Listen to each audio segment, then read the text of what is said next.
All right, I'm a couple of sheets into the wall sheathing, and pleasantly surprised in that it's not as much of a workout as getting the 5/8 stuff on the roof. I wanted to go with 1/2 inch on the wall. Couldn't find it, wasn't available at most places in the area. So I ended up going with 7/16. So it's a little bit lighter and I don't have to get it up on the roof, which is a big plus, but it's still a little bit of a workout. Let me show you what we have so far and how we're doing this.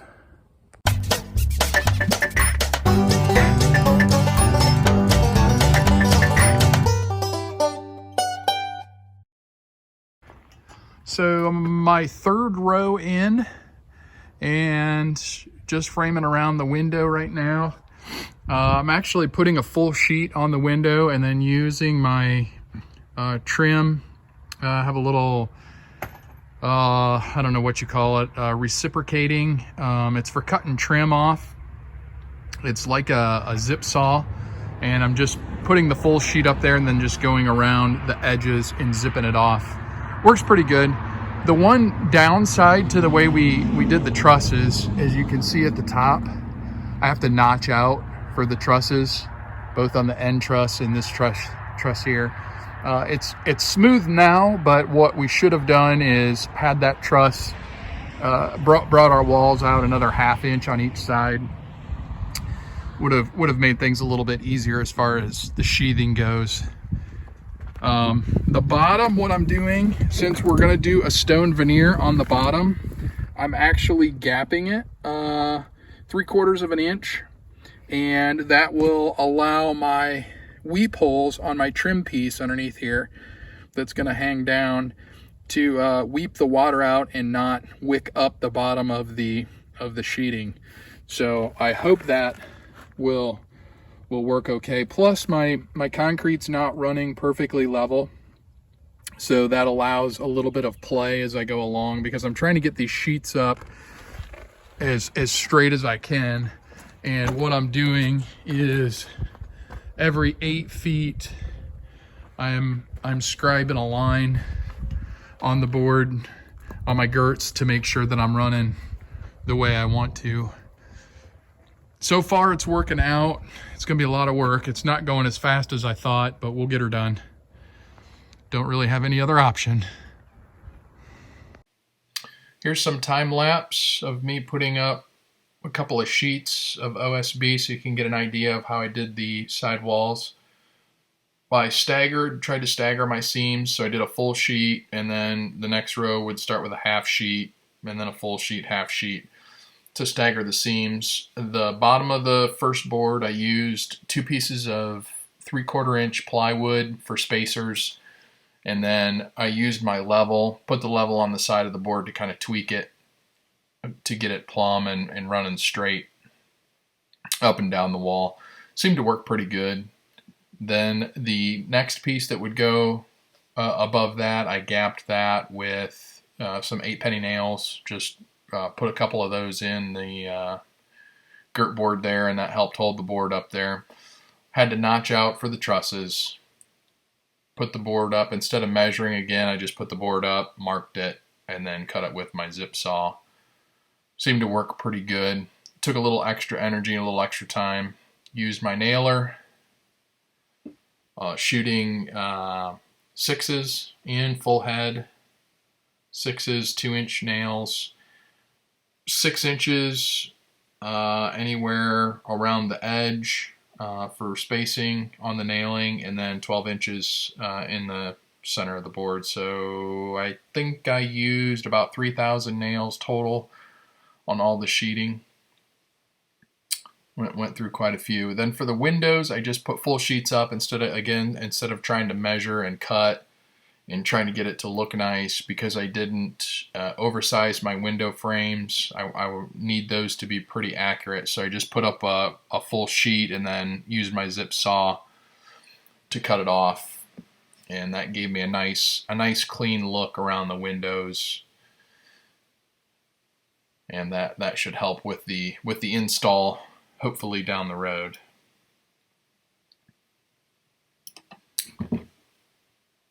And then here's my next piece, again just a full sheet, and using the zip saw to get it exactly to get an exact cut around the window opening. Seemed to work pretty good. Handy little tool.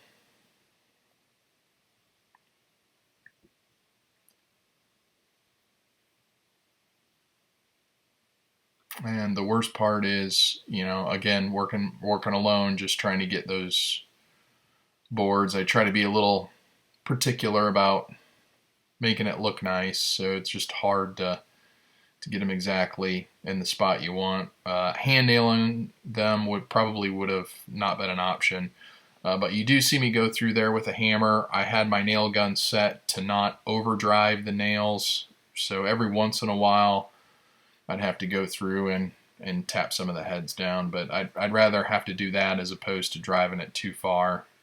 Then it doesn't have the holding power. So I think you get the idea there.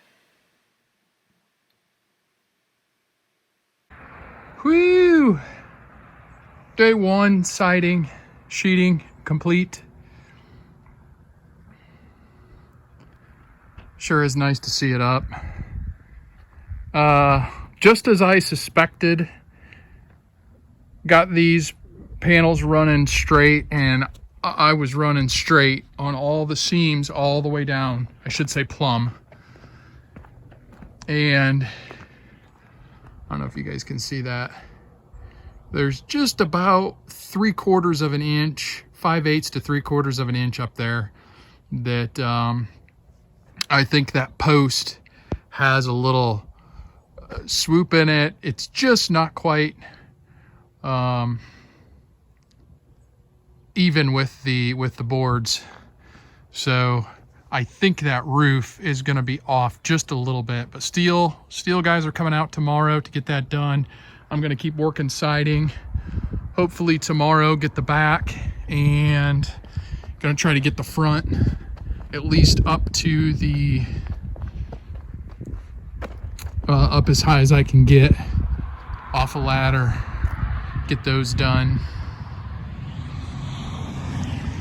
But that's day 1 complete. Good morning, guys. Just finished setting up shop for day 3 of wall sheathing. Yesterday was pretty productive. Got the front side of the building done, so I'm halfway around, a little over halfway around the building actually. Hoping I can get things finished up, either probably not today, but maybe tomorrow, have the wall sheathing finished up and then start house wrap. Let me show you where we're at. Beginning day 3, here's where we're at. Front side, finished this all yesterday. That was a little bit of work. Again, the big thing that helps you when you're working on your own, I put cleats along the bottom of the doors to help set these sheets up here. I got this sheet just a little bit cockeyed, this one right here. It's actually fairly plumb on the one side, but just didn't get it in there quite right, so I have a little bit of a gap there, but not a huge deal. Probably 1/4 inch gap. The other side, this is what I did on day 1. Had this side finished out, so it's all ready for house wrap. Front side's all ready for house wrap, and I'm hoping,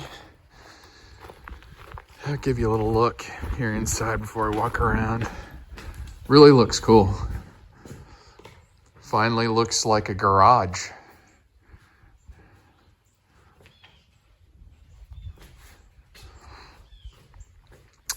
Was supposed to start steel this weekend, didn't happen. Believe it or not, the manufacturer had a little oops. This is my drip edge piece here that the standing seam panels are bent around and hold on to. And you can see this hem right here is backwards. This should actually be hemmed around on the inside. It actually goes on the roof. Well, here's a piece of 2x6, my fascia board.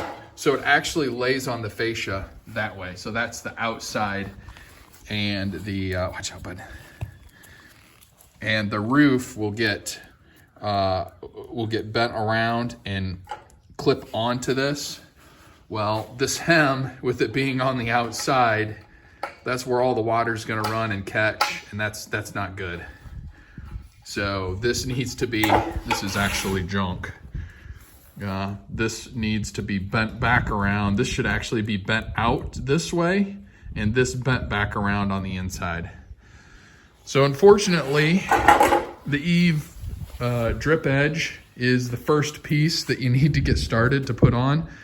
So hopefully tomorrow I can give them a call in the morning and they can get some new stuff manufactured.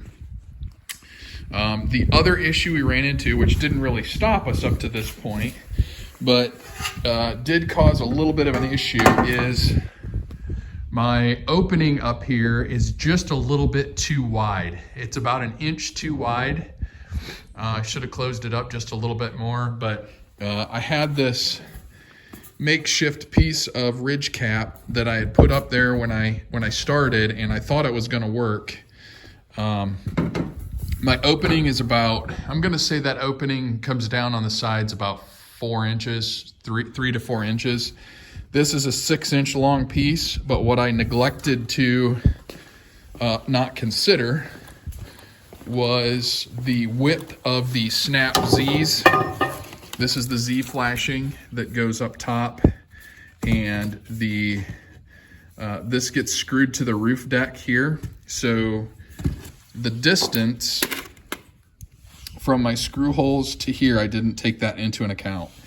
So what I'm going to do is have them remanufacture the ridge cap and make it an 8-inch wide ridge cap, and that'll cover us.